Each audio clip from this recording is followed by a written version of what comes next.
جانو T V کے ناظرین السلام علیکم۔ تمام نئے آنے والے دوستوں سے گزارش ہے کہ ہمارا چینل سبسکرائب کریں اور گھنٹی کے بٹن کو دبائیں تاکہ آنے والی ہر نئی لیٹسٹ ویڈیو کا نوٹیفیکیشن آپ تک پہنچتا رہے۔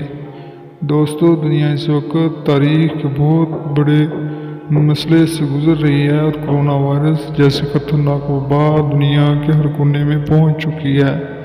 اس وبا کی وجہ سے مختلف دل دہلا دینے والے واقعات سامنے آ رہے ہیں۔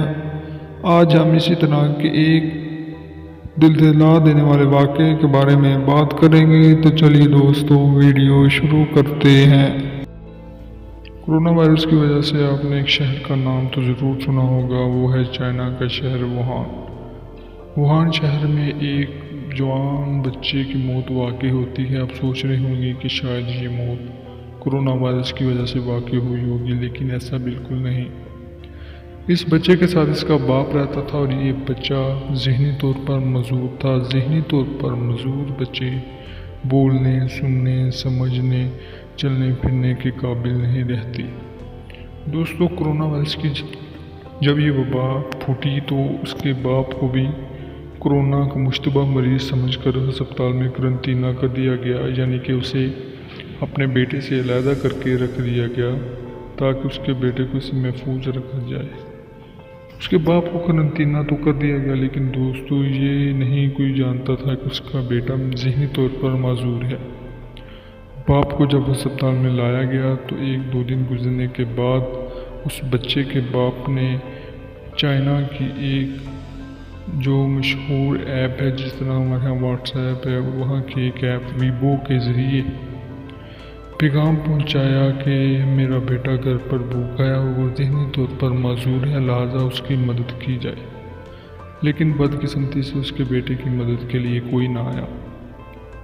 چند روز بعد جب اس کے بیٹے کی موت واقع ہو چکی تھی تو دوسری جانب اس کے باپ کو بھی کرونا نیگیٹو آنے کی وجہ سے واپس گھر بھیجا گیا۔ تو گھر جب وہ داخل ہوا تو وہ بہت ہی کوہرام مچا دینے والا وقت تھا کہ اس کے بیٹے کی ڈیڈ باڈی پڑی ہوئی تھی اور وہ سسکیاں لے لے کر بھوک سے مر گیا تھا۔ تو دوستو، بھوک کرونا وائرس سے بھی زیادہ خطرناک وائرس ہے، کیونکہ کرونا کی وجہ سے اس کا باپ تو بچ گیا لیکن بھوک نے بیٹے کو مار دیا۔ دوستو، یہ کرونا وائرس کی ایک دل دہلا دینے والی داستان تھی جس نے پورے چین میں تہلکہ مچا دیا، اور جب چینی حکومت کو اس بات کا علم ہوا تو انہوں نے فوری نوٹس لیتے ہوئے اس شہر کے جو اعلیٰ انتظامی عہدیداران تھے ان کو معطل کیا اور اس کی تحقیقات کا حکم دیا۔ تو دوستو، اس کی تحقیقات میں یہ ثابت ہو گیا کہ وہ جو بچہ بھوک کی وجہ سے تڑپ تڑپ کر مر گیا اور وہ کسی کو بلانے کے بھی قابل نہ تھا، کیونکہ وہ ذہنی طور پر مفلوج تھا۔ تو دوستو، ہمیں چاہیے کہ ہم اپنے ارد گرد کے لوگوں کا خیال رکھیں کہ کوئی بھوک سے نہ مر جائے۔ بھوک بہت برا وائرس ہے اور یہ کسی کو نہیں چھوڑتا۔ تو دوستو، اپنے ارد گرد خیال رکھیں اور اپنے ہمسایوں کا خیال رکھیں تاکہ کوئی بھی شخص اس وائرس سے ہلاک نہ ہو۔ تو دوستو، اگر ہماری ویڈیو اچھی لگے تو ہمارا چینل سبسکرائب کریں اور گھنٹی کے بٹن کو دبائیں تاکہ آنے والی ہر نئی لیٹسٹ ویڈیو کا نوٹیفیکیشن آپ تک پہنچتا رہے۔